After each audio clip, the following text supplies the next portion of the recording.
ओम नमः शिवाय। मित्रों, कुंभ राशि आपका इस चैनल पर स्वागत है। कुंभ राशि, भगवान ने इंसानों को जानवरों से एक बात भिन्न दी है, वह है इंसान कर्म कर सकते हैं जबकि जानवर जो होते हैं वो भोगते हैं। थोड़े बहुत कर्म तो वह भी करते हैं, जैसे खाते हैं, पीते हैं और अपना गुस्सा भी शो करते हैं, अपना प्यार भी दिखाते हैं। पर जो कर्म मनुष्य योनि में हो सकते हैं वे नहीं कर सकते। इसलिए कुंभ राशि अपनी बुद्धि का सही यूज़ करना सीखें। बहुत से लोग हैं जो अपनी आँखों से नहीं देखते, अपने कानों से नहीं सुनते, वे कान के कच्चे माने जाते हैं। लोग उन्हें जो कहते हैं बस वे लोगों के पीछे लगे रहते हैं और घर का माहौल तक ख़राब कर लेते हैं। कैकई ने यही किया था। मंथरा ने कान भरे, कैकई ने बिना सोचे विचारे उसकी बातें मान ली और उसका जो भी कहना था अब उसका परिणाम आप देख रहे हैं। कई लोग घर तोड़ने का काम करते हैं, वे दूसरों को खुश नहीं देख सकते इसलिए उनके कान भरते रहते हैं। पर याद रखें, उनके सारे एफर्ट्स फेल हो जाएंगे जब आप उनकी बात सुनकर अनसुनी कर देंगे। फॉर एग्ज़ाम्पल, एक बुज़ुर्ग व्यक्ति थे।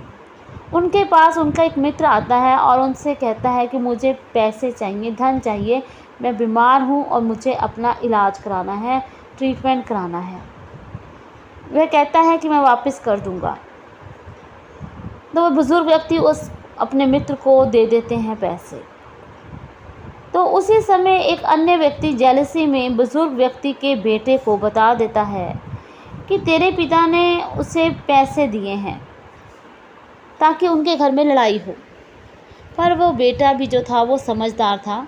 उसके मन में ये बात थी कि पैसे मेरे पिताजी के हैं और वो जो मर्जी करें, जिसे मर्जी दें। तब लड़ाई हुई ही नहीं। दूसरी ओर जिसे पैसे दिए थे वह भी नहीं बचा और जिसने पैसे दिए थे वह भी अब नहीं है और जिसने सारी शिकायत की थी मित्रों, वह भी अब नहीं है। तो अब देखिए कि उस पैसे का चक्कर भी ख़त्म। वह पुत्र समझदार था, कान का कच्चा नहीं था, इसलिए उसने अपने पिता की लाइफ को नरक बनने से बचाया। घर में शांति बरकरार रही।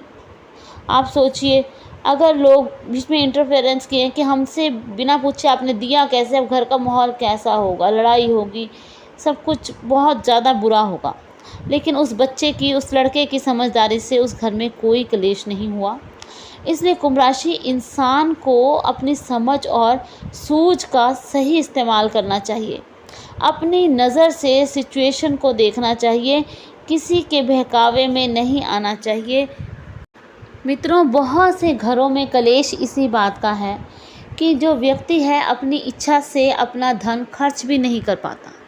कमाता तो वो है लेकिन उसकी जो सैलरी होती है, इनकम होते हैं, उस पे उसके बच्चे, उसकी पत्नी, उसके पति वो हक जताते हैं। इसलिए इंसान को चाहकर भी वो स्वतंत्रता नहीं होती कि वह अपनी इच्छा जो है उसे पूरी कर सके। इंसान कमाता रह जाता है और वह फिर भी दूसरों का दास बना रहता है। जो दूसरे चाहते हैं उसे वही करना पड़ता है। लेकिन धन्य है वह संतान जो इतनी अच्छी है कि उसने ये चीज़ को समझा कि चलो हमारे पिताजी का धन है, हमें इसमें बोलने का कोई हक नहीं है। भगवान ऐसी नेक संतान सबको दे। आशा करती हूँ कि ये जानकारी आपको अच्छी लगी होगी। अगर आपको जानकारी अच्छी लगी हो तो चैनल को सब्सक्राइब ज़रूर करें और कमेंट में ओम नमः शिवाय ज़रूर लिखें। धन्यवाद।